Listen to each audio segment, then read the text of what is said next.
మహారాష్ట్రలో గెలిచేదెవరు, నిలిచేదెవరు, చేదు అనుభవం ఎవరికి, సంతోషం ఎవరికి అనే ప్రశ్నలకు సమాధానం మరికొన్ని గంటల్లో రాబోతుంది.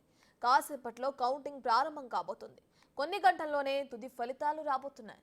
కానీ 2 రోజుల క్రితం వచ్చిన ఎగ్జిట్ పోల్స్ మాత్రం ఓ స్పష్టమైన అంచనాను వేయలేదు. మెజారిటీ సంస్థలు బీజేపీ కూటమి గెలుస్తుందని చెప్పినా భారీ మెజారిటీ వస్తుందని గట్టిగా చెప్పడం లేదు. అన్ని సర్వేలను యావరేజ్ చేస్తే బీజేపీ కూటమికి 155 స్థానాలు వస్తాయని చెప్తున్నాయి.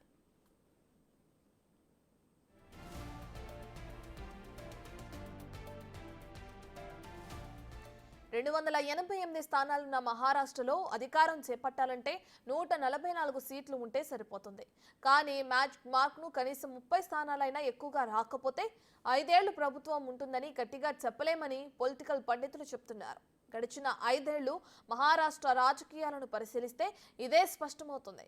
శివసేన, ఎన్సీపీ పార్టీలు 4 పార్టీలుగా మారాయి. ఎవరు ఏ గూటిన ఉంటారో నమ్మకంగా చెప్పే పరిస్థితి లేదు. దీంతో 5 ఏళ్లు అధికారంలో ఉండాలంటే కనీసం మ్యాజిక్ ఫిగర్కు కనీసం 30 సీట్లైనా ఎక్కువ రావాలని రాజకీయ విశ్లేషకుల వాదన. మరి ఎగ్జిట్ పోల్స్ మాత్రం అంత స్పష్టమైన మెజారిటీ వస్తుందని చెప్పడం లేదు.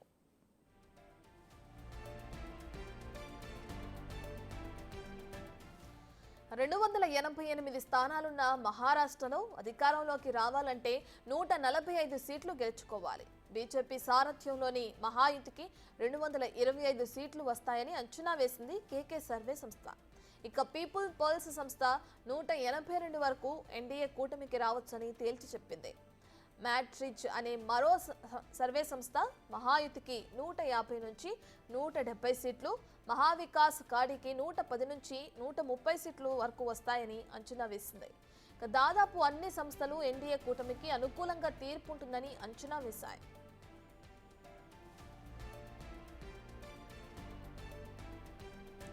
కానీ 6 నెలల క్రితం జరిగిన లోక్సభ ఎన్నికల్లో మాత్రం ఇండియా కూటమి మహారాష్ట్రలో మెజార్టీ స్థానాలను గెలుచుకుంది. 48 ఎంపీ స్థానాల్లో కాంగ్రెస్ కూటమి 30 స్థానాల్లో విజయం సాధించింది. బీజేపీ దాని మిత్ర పక్షాలతో కలిపి 17 స్థానాలకే పరిమితమైంది. 6 నెలల్లోనే ప్రజా తీర్పు మారుతుందా అనేది చూడాలి. పైగా ఉద్ధవ్ ఠాక్రే ప్రభుత్వాన్ని కుట్రలతో కూల్చేశారనే ఆరోపణలు ఎన్డీఏ కూటమిపై ఉన్నాయి. మరి ప్రజలు ఉద్ధవ్ ఠాక్రేకు అనుకూలంగా తీర్పు చెప్పకపోతారా అని కొందరు చెప్తున్నారు.